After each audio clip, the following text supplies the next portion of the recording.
Hi everyone, welcome back. Today is going to be another book talk video. I really don't know what to call these, so if you have any good suggestions, let me know.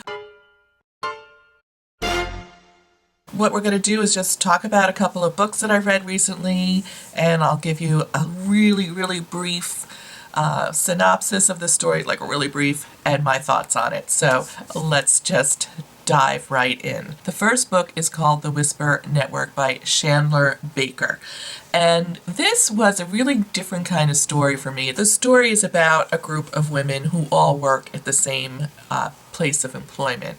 And in the story, the CEO of this company dies suddenly, and then there's all of this back and forth about their relationship, the things that have happened to them in this organization. There's someone new that they're welcome into their group, that they're have kind of taken under their wing. So it's really a great story about working women, but there's also a little bit of a twist in there. So I really enjoyed this book. I thought it really spoke about some very strong, empowered women in the workplace. It portrays them in a good way, not really a whiny way, where sometimes I think they portray women as super whiny. It's hard. It's hard to do it all. And I think to myself often, why did we decide we wanted it all? We wanted to do work, and we ended up doing the motherhood thing and all the other stuff. Like, it's a lot. And if you're in the thick of that, just hang in there. It does get better as the kids get older. That's all I'm going to say about that.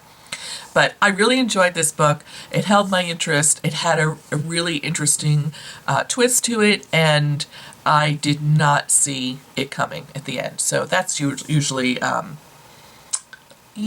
telltale sign. I would say I would give this a solid 4 out of 5 stars. The next story that I read was Everything I Never Told You by Celeste Ng. And this I read solely based on how much I loved Little Fires Everywhere. Like, I loved that book. And I talked about it in my last video. It's written by the same author, and I thought, okay, I want to read more by her. And actually, when I posted that video, a couple of you said, you need to read this book as well. Well, it was already queued up, and I may have been already reading it at the time that video was published, so good recommendation. It is about a Chinese-American family and how they deal with a tragedy. And this is not a spoiler. I think it happens in the first chapter where they say Lydia is dead, but they don't know this yet, ... Lydia is their daughter, and so it's a story about Lydia, her life growing up, the family dynamics. It's about racism. It's about how people treat each other in the family and kids in school. And it does take place. It takes place in the 1970s. So some of the terminology at first I was like, whoa, why are they using that terminology? We don't say, Oriental. We say Asian. But true to the time period back in the 70s, I think people did say they're Oriental instead of saying they're Asian. So we've come a long way in that regard, but maybe not necessarily in all regards.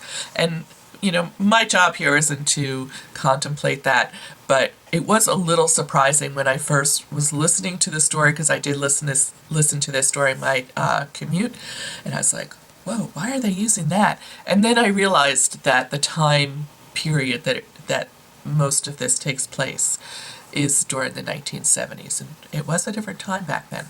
So it is a very moving story, and I really enjoyed it. I would give this a 5 stars. I highly recommend it. If you haven't, if you read Little Fires Everywhere and you liked that, you will like this as well. And it is, I think she does such a beautiful job telling the story about families and family dynamics. And sometimes you're in a family and you don't realize what you're saying and what you're doing and how it's affecting other family members. And I think this highlights that really well. It was very poignant, and I loved it. The next one is a book that I had been wanting to read for a really, really long time. And it showed up on so many people's like favorites list or must-read lists for probably at least 2 years. And I just never got around to queuing up for it at the library because it was a very popular book that it took a long time for it to come to the surface. And it is A Man Called Ove. I hope I'm saying that right, by Fredrick Backman. Initially, when I first started listening to it, I was like, this is so slow. I don't know if I'm going to get through it. Like the very opening chapter, I was like, oh my God, this is going to put me to sleep. And I'm driving to work, and I'm like, ugh, this is just like slow. And I stuck it out, and it did pick up, and it did change. And it became a book that I really enjoyed. So in case you don't know the story, it is about an older man, and it says, a grumpy but lovable man finds his solitary world turned on its head when a boisterous young family moves in next door. And initially, he really resents them. He's like, you're ruining my quietude.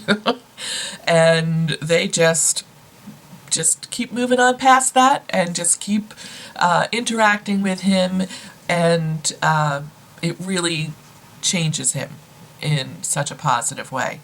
So this was kind of a sleeper for me. Started out slow, it gained momentum, and then like I loved it. The ending was so great, and I like when a book moves me, and this book moved me. And maybe it's because I have some older people in my life that I worry about, and I would hope that people in their neighborhood would keep an eye out for them and take them under their wing. So I would hope that for my family. And I really liked that aspect of this book. So I could see why it ended up on so many lists, like so many reading lists and so many recommendation lists. So if you haven't read it yet, I definitely suggest you read it. I would say this is like 4.5 stars. I really liked this book. So this last book I'm going to talk about is The Giver of Stars by Jojo Moyes. And if you don't know who this author is, she wrote the series Me Before You, After You, Still Me, and they made a movie out of the first one, which I fell in love with this author with that first book, Me Before You.